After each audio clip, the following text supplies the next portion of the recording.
Hello guys! So kunin na natin ang aking luto na siya. Ang aking pizza. OMG, luto na. Tadeng! Itong guys ha.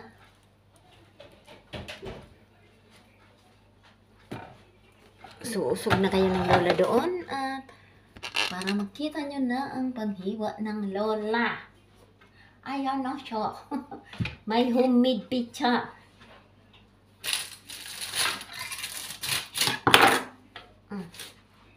Kailangan niyang ganyan kasi hati kami ni Lolo.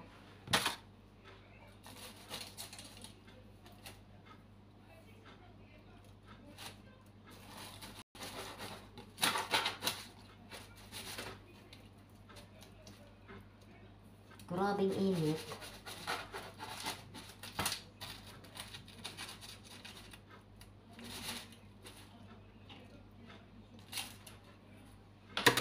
Ito na nga lang ang gagawin ko.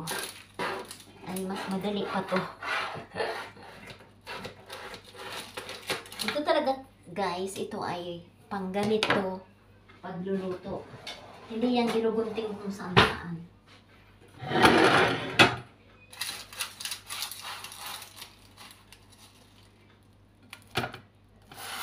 Okay. Kay Lolo.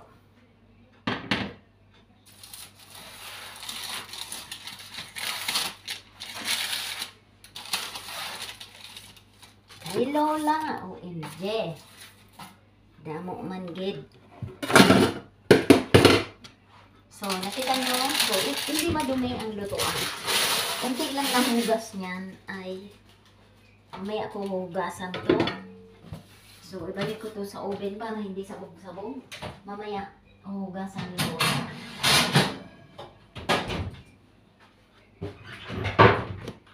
So, ito na ang pizza ng Lola, guys. Homemade pizza. So, ayan ang dinner namin ng Lolo. Enjoy! Ayan ang dinner namin ng Lolo for tonight. Homemade pizza ng Lola nyo. So, ayan na. Salami with mozzarella. Ayan kay Lola. So, tara, let's eat na, guys. Thanks for watching. Homemade pizza ng Lola. OMG. Thanks for watching. Follow me more. I love you all.